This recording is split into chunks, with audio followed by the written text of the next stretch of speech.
Little terns will quickly fly back to their eggs and can miraculously find their own nest scrapes in the crowded colony.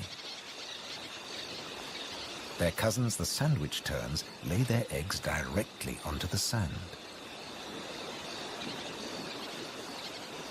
If the terns are disturbed, they have little time for incubating their eggs.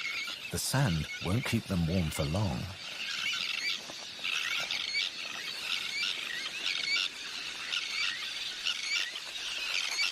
And left out in the open, they could be an easy target for predators.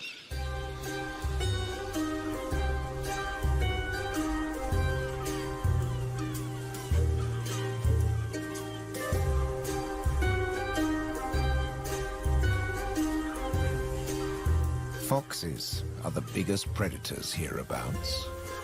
But from the air, he's easy to spot. The birds make it known he's not welcome anywhere near their nests.